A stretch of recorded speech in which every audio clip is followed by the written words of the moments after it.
Quand on dirige une puissance émergente, l'été ne rime pas forcément avec farniente. Mais comme tout le monde, on aime voyager, revoir des vieux copains, se réunir autour d'un bon apéro et refaire le monde entre la poire et le dessert. Alors, quand une occasion se présente, on ne la laisse pas passer. Et justement, le sommet des BRICS vient de s'achever à Johannesburg.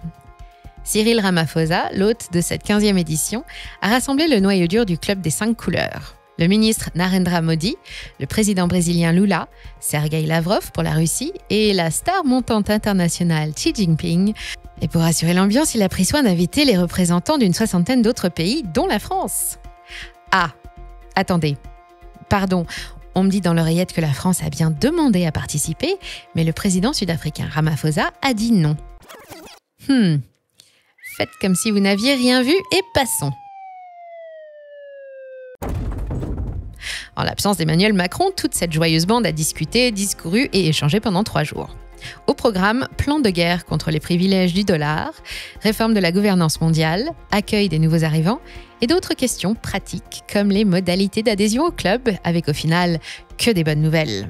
Évidemment, depuis le temps qu'on vous en parle, vous imaginez bien qu'on a suivi tout ça avec beaucoup d'attention et il est temps de faire notre rapport. Mais avant de découvrir les projets de la nouvelle première puissance économique mondiale, n'oubliez pas que si vous aimez ce qu'on fait et que vous avez envie de nous donner un petit coup de main, c'est ultra simple et c'est gratuit. Abonnez-vous et rejoignez aussi nos autres réseaux. On vous y décortique chaque jour l'actualité économique et financière et on vous explique tout ce que ça implique pour votre patrimoine et vos investissements. Venez, vous allez adorer. Et en échange, on vous propose de vous inscrire à notre newsletter Money Radar qu'on vous prépare avec soin chaque mardi avec des actions, des cryptos, des infos, tout ça gratuit aussi et parfait pour lire au petit-déj. Alors merci à tous et allez, on ne perd plus de temps, générique que je vous raconte enfin tout ce que j'ai entendu. Bienvenue sur Money Radar.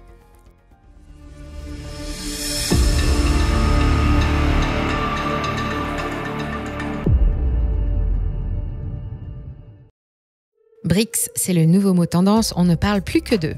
Ça fait 15 ans que le Club des 5 se rassemble pour imaginer un monde nouveau, plus adapté à ses aspirations et ses objectifs. Mais cette année, le sommet de Johannesburg a une saveur particulière, un petit truc en plus.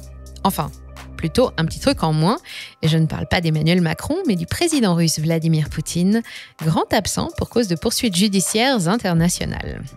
Accusé de crimes de guerre, et malgré le soutien de l'Afrique du Sud, il sera immédiatement arrêté s'il pose le pied sur le tarmac. C'est son ministre des Affaires étrangères qui a assuré l'intérim en physique, pendant que le président intervenait depuis Moscou en visioconférence. Le sommet a aussi un goût spécial depuis que les BRICS ont décidé d'accélérer leur rapprochement en réponse aux sanctions occidentales contre la Russie, mais surtout pour s'élever contre la domination mondiale du billet vert, et le monde entier attendait cette nouvelle édition. Encore une fois, tout y était. Glamour économique, intrigues géopolitiques et plans diaboliques pour renverser l'ordre mondial à coups de croissance rapide et de reprise de pouvoir monétaire. Avant l'ouverture de ce sommet, les BRICS représentent déjà 26% de la production mondiale, comptent 3,3 milliards d'habitants qui produisent l'équivalent de 26 000 milliards de revenus, en progression de 53% entre 2008 et 2022. Avec de tels moyens, ils ont fondé leur propre institution de financement international, la Nouvelle Banque de Développement, ou NBD, dotée d'un budget de 350 milliards de dollars, capable d'accorder des prêts sans condition. Tout cela est bien utile pour aider les pays membres à achever leur développement économique et renforcer la prospérité de leur population par tous les moyens. Sujet numéro 1 de l'édition 2023, plus question de suivre les règles américaines, les BRICS sont prêts et proposent une alternative au roi dollar. Si au départ, ils se rassemblaient pour mieux faire entendre leur voix auprès des institutions internationales, comme le Fonds monétaire, l'Organisation mondiale du commerce ou les Nations unies, aujourd'hui, ils ont les moyens de renverser l'ordre mondial. Tenez d'ailleurs, je fais une micro-pause, mais vous avez remarqué, depuis le début de cette vidéo, tous les chiffres que j'annonce sont exprimés en dollars américains, par simple convention, tout le monde connaît la valeur d'un dollar.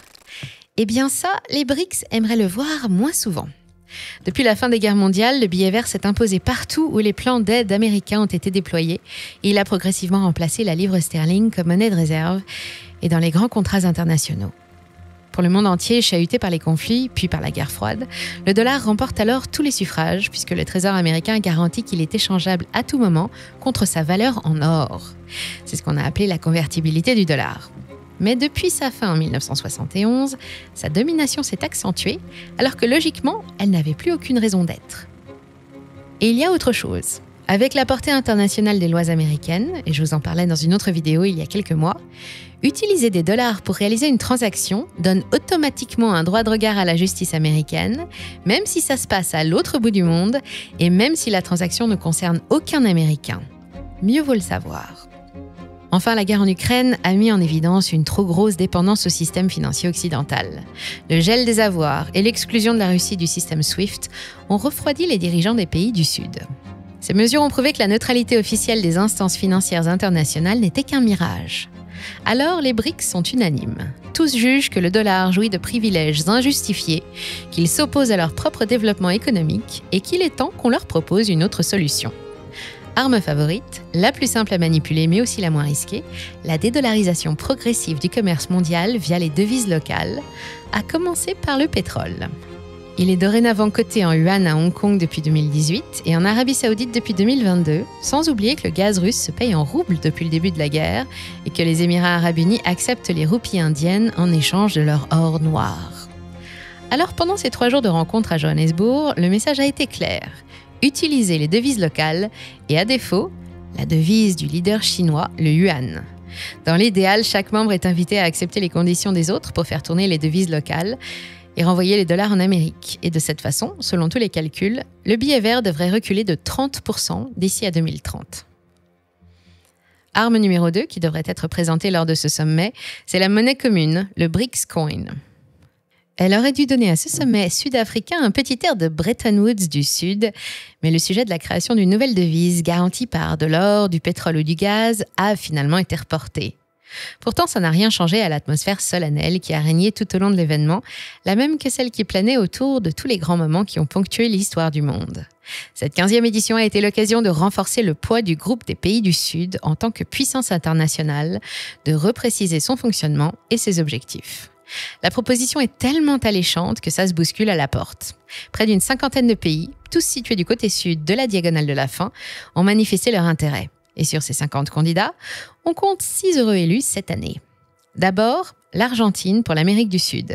Le pays ne rêve que de prendre son indépendance vis-à-vis du FMI, dont les conditions d'intervention sont trop strictes, et il dispose d'importantes réserves de pétrole et de gaz. En outre, l'Argentine présente un marché intérieur à fort potentiel, malgré des tensions sociales et politiques, et son adhésion renforce les liens avec le Brésil de Lula. La candidature éthiopienne a aussi été retenue. Le pays, sacrée économie la plus dynamique d'Afrique avant le Covid, a enfin signé un traité de paix en novembre dernier. Ce traité met fin à 2 années de guerre meurtrière dans la région du Tigré, au nord du pays, qui ont gravement handicapé son développement. Attention, cet accord reste fragile et les tensions ethniques sont toujours aussi nombreuses. Mais le pays compte sur le soutien de ses nouveaux partenaires pour pacifier son territoire et renouer avec les niveaux de croissance d'avant 2019. Par ailleurs, l'Éthiopie avait déjà un pied dans la place puisqu'elle est membre de la NBD, tout comme le Bangladesh et les Émirats arabes unis depuis 2021. Autre candidature validée sur le continent africain, l'Égypte. Lourdement pénalisée par la guerre en Ukraine, ses importations de céréales sont fortement perturbées et elle craint une crise alimentaire. Le pays manque aussi d'eau et d'industrie et un tiers de la population vit sous le seuil de pauvreté. Mais ces terres abritent de l'or, de la potasse, du cuivre, du zinc, du plomb et du gaz. Son endettement est limité et son potentiel touristique est sous-exploité. Et puis surtout, l'Égypte a quelque chose que personne n'a, le canal de Suez. Enfin, sur son CV, on trouve aussi un important soutien politique et financier en provenance des pays du Golfe. Justement, parmi eux, l'Arabie Saoudite et les Émirats arabes unis ont aussi obtenu leur carte de membre des BRICS et les 2 puissances pétrolières sont toutes les 2 d'influents membres de l'OPEP, que les observateurs considèrent désormais comme un outil de plus au service du groupe des pays du Sud. Le royaume du sulfureux prince héritier Mohammed Ben Salman, MBS pour les intimes, est déjà le 2e plus gros producteur au monde derrière les États-Unis et abrite la plus grosse entreprise de la planète, la géante pétrolière Saudi Aramco, qu'on vous présentait aussi dans une autre vidéo. Enfin, l'Iran, autre membre de l'OPEP, est intégré aux BRICS et conclut la liste. Le choix peut surprendre, mais l'objectif reste l'apaisement des relations diplomatiques avec sa voisine, l'Arabie Saoudite, inexistante depuis plus de 20 ans. On adresse toutes nos félicitations aux nouveaux arrivants et une petite pensée à ceux qui n'ont pas été retenus, comme le Venezuela, le Kazakhstan, le Mexique, la Corée du Sud ou encore l'Algérie, recalés pour cette fois, mais qui ne baissent pas les bras.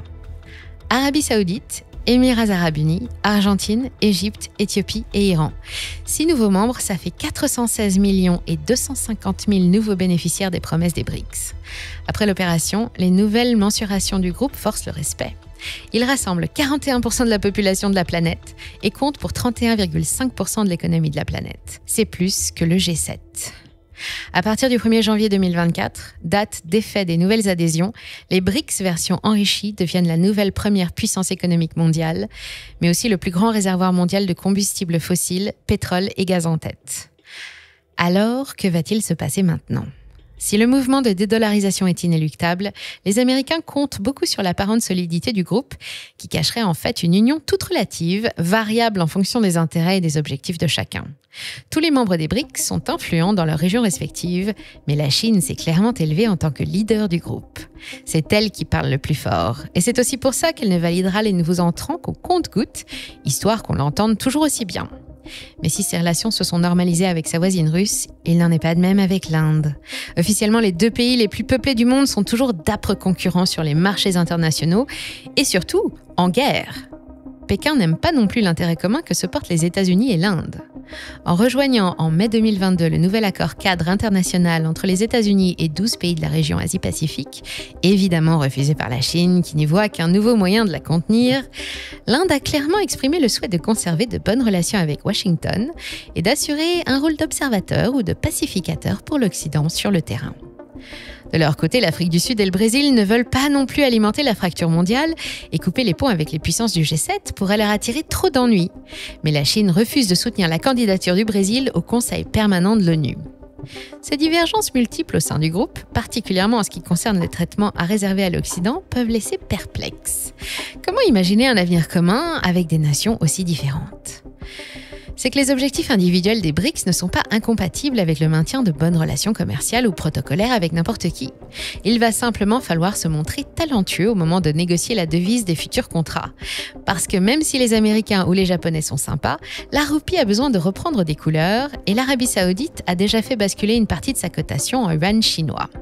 Enfin, autre défi que vont devoir maintenant affronter les BRICS, avec 3 E, 2 A et 1 I en plus, il va falloir trouver un nouveau nom et 6 nouvelles couleurs. Alors on leur souhaite bonne chance. Si ça vous dit d'essayer, n'hésitez pas à partager vos idées dans les commentaires. Nous, on se contentera des BRICS+. Depuis ce dernier sommet, nos BRICS+ comptent donc désormais 11 membres permanents qui rassemblent 40% de la population et produisent un tiers des richesses de la planète. Ce club des pays émergents est structuré autour de nouveaux statuts.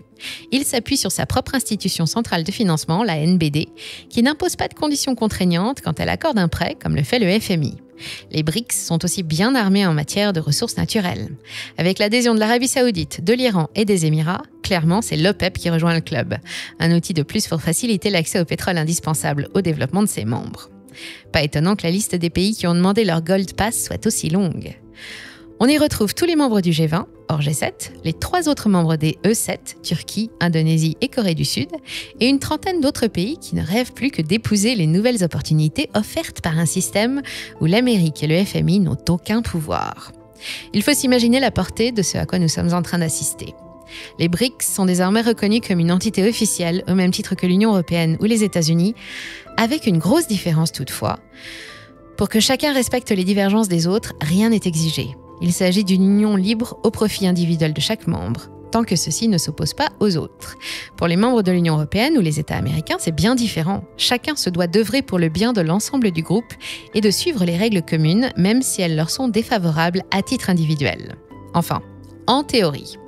Voilà d'où souffle le vent de liberté qui accompagne le projet chinois porté par les pays du Sud et pourquoi il est si difficile d'y résister. Pour en savoir plus sur le noyau dur de l'histoire de la fondation des BRICS, je vous mets tous les liens des vidéos que j'ai citées dans le descriptif. Et j'en profite, si cette vidéo vous a plu, pensez à nous laisser un j'aime avant de partir. N'hésitez pas à commenter, à critiquer, à nous dire s'il manque quelque chose et à partager votre analyse de la situation dans les commentaires. De mon côté, j'espère que vous avez passé un bon moment en ma compagnie. Merci à toutes et à tous pour votre fidélité, prenez soin de vous et je vous dis à très vite sur Money Radar.